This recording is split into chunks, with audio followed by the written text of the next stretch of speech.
All set, I take it? We finished what we could. Delivered supplies, tracked down escaped animals. Trivial tasks as they may be.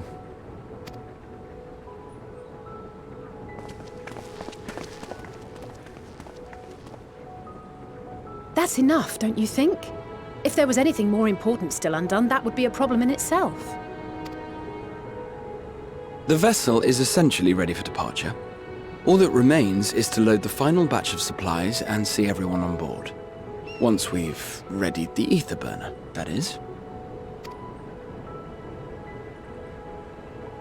Ah, had a feeling we might find you all here. Our consultations with the Loperates, too, have run their course.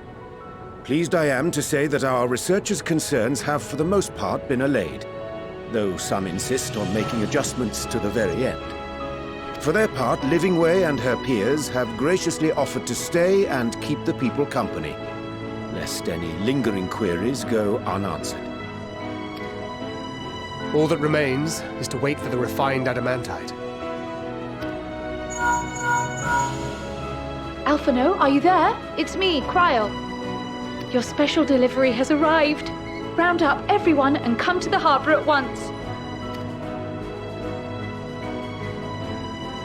Speak of the devil. Let us go at once.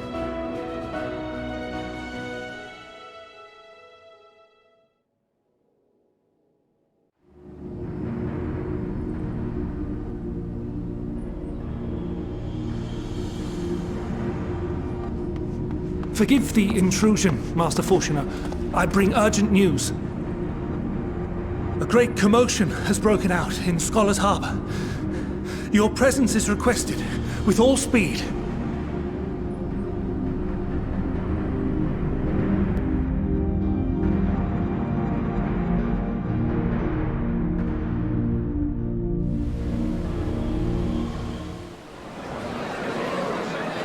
Now, where might this delivery be?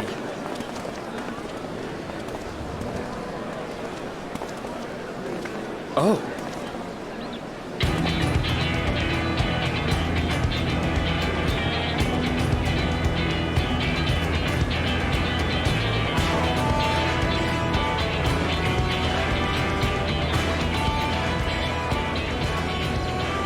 I'm sure it's very important, but we cannot accept these without the proper permits.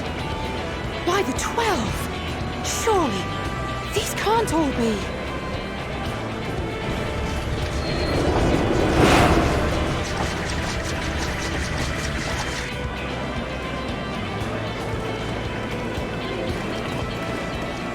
Bleeding hellfire!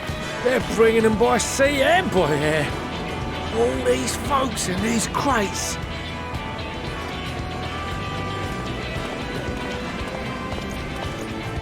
And more on the way.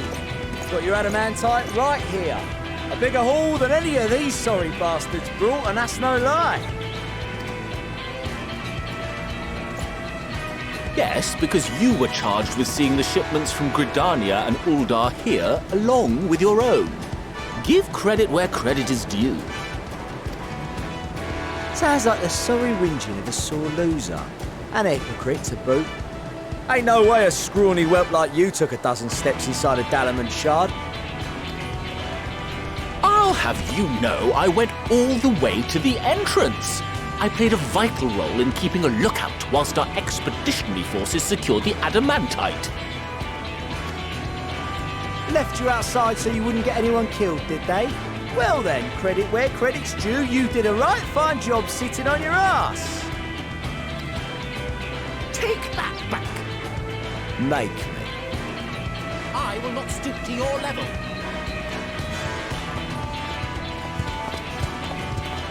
My, what a grand welcome party.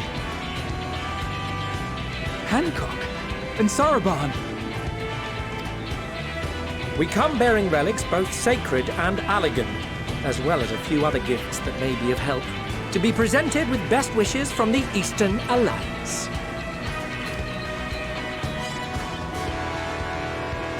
I myself have come with a sacred relic of the Kojin. Upon learning of your need, Bunchen bade me deliver it on behalf of the Blue with all haste. Fearing I could not swim here with the necessary speed, however, I thought to beg our Confederate allies for aid. To my delight, Hancock was already preparing for departure at the selfsame port, and had space for additional cargo. We did, of course, need quite the impressive vessel to get it all here in time.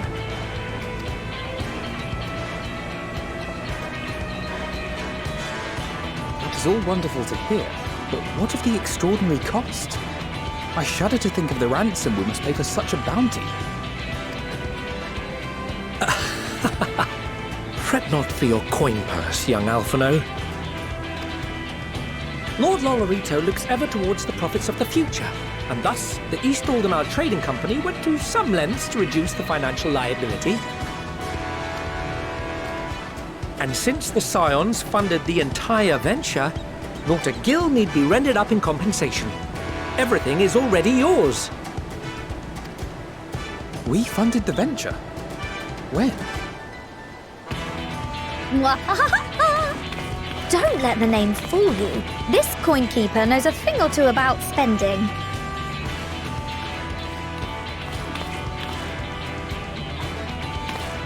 When it comes to capital investiture, a sprinkling of gil here and there will not do.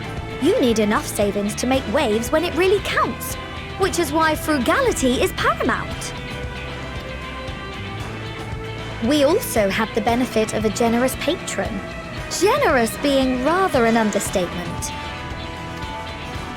She has supported us from the shadows since the very founding of the Scions. We even had coffers to fill. Mother! Millions. I remain, of course, an entirely neutral party. I simply thought our family's coffers were needlessly full. We can hardly take them with us on your teeny-tiny toy boat, now can we? And 'twould be a shame to leave all that hard-earned wealth unspent.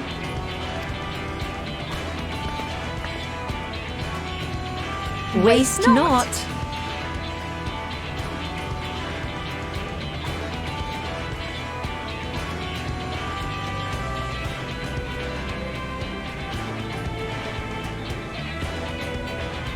However did you manage so much in so short a time, then? We expected word to reach only a fraction of our allies. Did I not tell you I have my ways? Erenville, you were involved too. I received a letter from Cryo after we parted ways in Labyrinthos. She explained what the Scions were trying to accomplish, and why you might soon require the services of the Gleaners, spread across the world as we are. I pray you do not interpret this as a betrayal of Charlotte. I accept that the Forum's aim in pushing us to our limits was to preserve what knowledge we have, and I bear you no ill will for it. Yet, in collecting that knowledge, what I came to appreciate most about our star is that there remains so much we do not know. That is why I chose to help the Scions, to combat the obliteration of those countless, undiscovered wonders. I held no illusions that they would be less demanding taskmasters. Though, rest assured, if I had, I would have been sorely disappointed.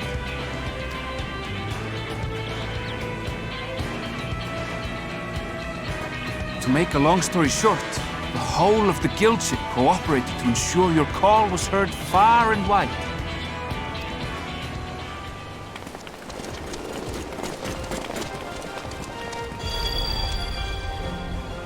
What's this about a ship that can fly to the moon? And why didn't you mention it sooner? The one time you don't beg my aid, your problem's a bloody ship that can fly to the moon. See it! You brought the team. Of course. Garland Ironworks' finest. You need only point us towards my new favorite ship. As you like us not suspect, we've also brought Adamantite for Mordona's Dalamud Shard. I admit to some consternation upon first receiving Kryl's message. So few scions remain at the Rising Stones now. Far too few for such an expedition. However, the Gleaners were able to secure us reinforcements. Idleshire's treasure hunters, not least among them.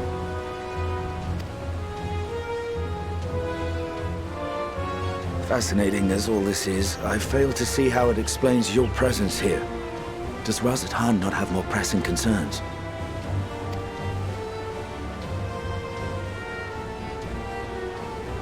We do. Yet averting the final days would be the most expedient solution. That, and I am indebted to you.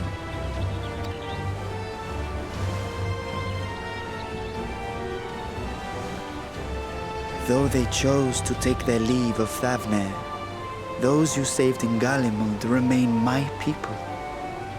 My gratitude is beyond words.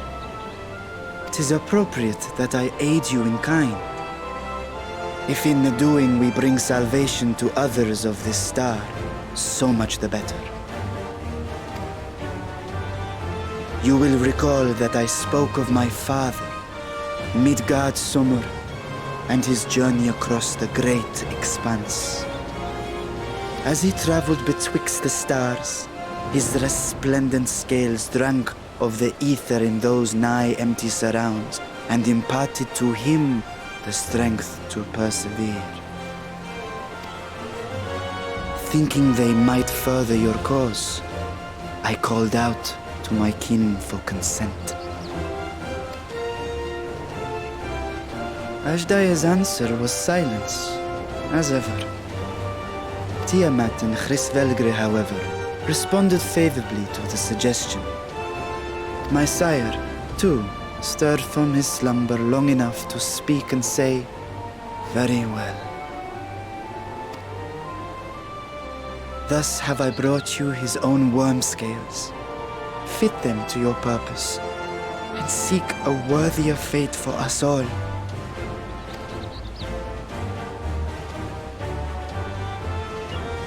You'd be hard-pressed to find someone else so familiar with the unique properties of dragon scales. So I invited myself in.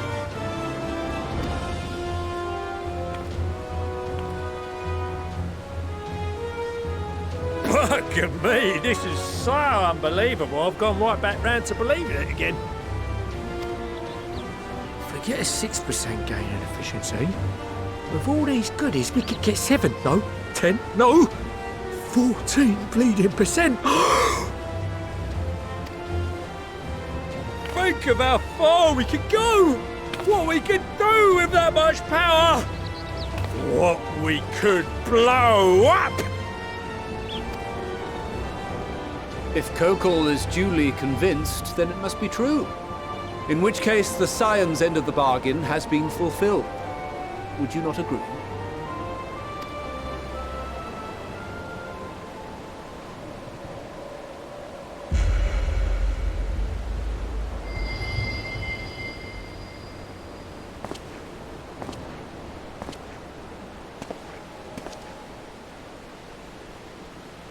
Yes, Father?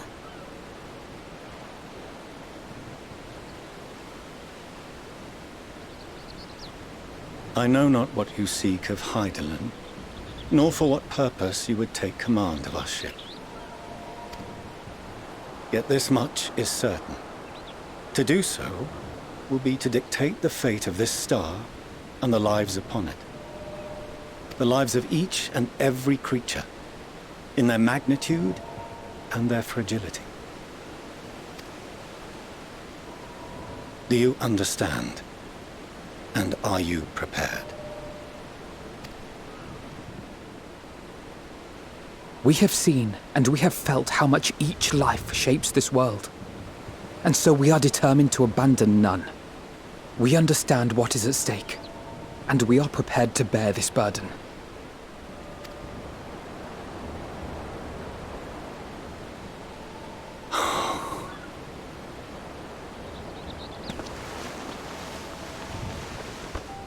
Then I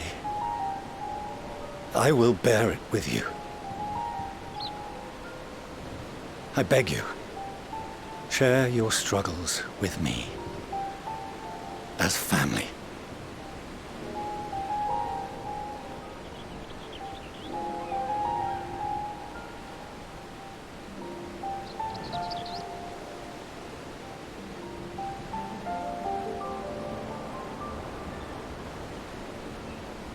You grasped my fingers with such tiny hands the day you were born. I thought my heart might burst. It was love and happiness beyond expression. Overwhelming. And a conviction so powerful that I trembled with something close to rage. I had heard the final days foretold. I swore to myself then and there that I would not let them steal your futures.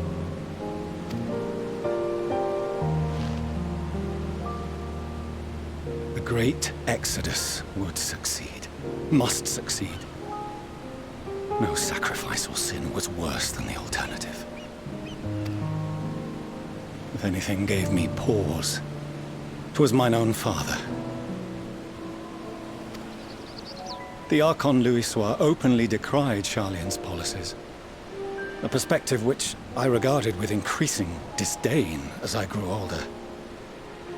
Yet even as part of me thought him a fool, perhaps I also hoped that he, of all people, would devise a brilliant means to save my children. A naive hope, but stubborn enough that I could never bring myself to keep you apart.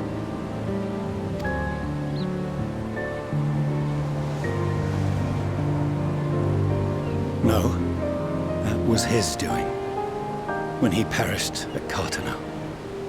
As we pulled that twisted slab of Bahamut from the sea, I remembered the warmth of your newborn touch. Chastened, I vowed never again to suffer any interference in my mission to protect you. No matter that you yourselves wished otherwise.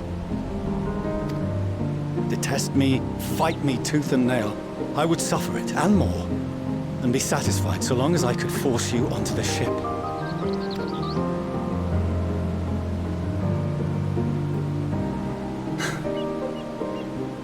I was wrong. You two have grown so much stronger and so much wiser than I dared dream. You have earned the right to walk your own path, and already begun to do so. Good. Because there are things we care about, and people we love, and none of them is replaceable. Not a one. It cannot have been an easy journey for you to have come so far. We shall be glad to acquaint you with the finer details someday, once this danger has passed. All that we have seen and heard, that we have felt and learned in our travels. Ours is not a kind world, but it is beautiful. Always. Oh no. Are you quite sure that's wise? After all, someone turns pale and flees the room when he sees so much as an envelope containing word of your adventures. Whatever will happen if he learns what you were really up to? Millions.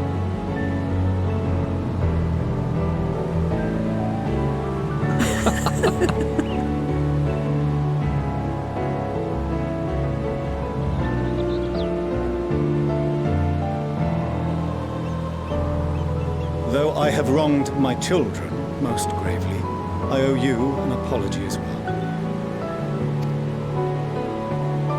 I assumed that it was the Scion's influence that made them so keen to charge headlong into danger.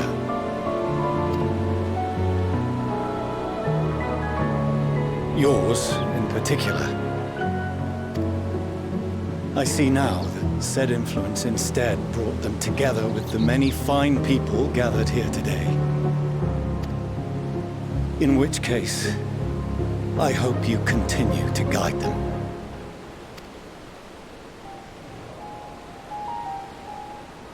If we've finished loitering about the harbor, might I suggest we put our plans into motion? People are beginning to look confused. Perhaps you can spare a few words ere they resume the tedious lugging of cargo. You have no small number of friends and admirers here after all.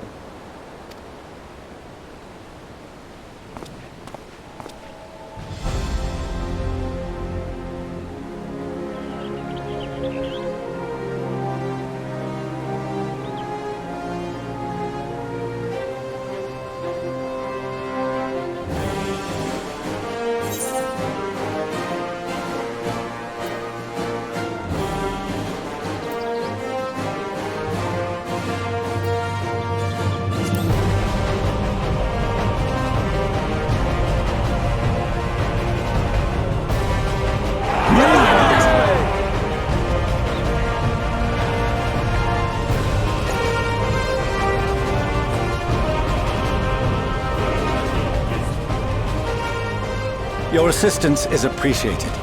Now, in an orderly fashion, if you please.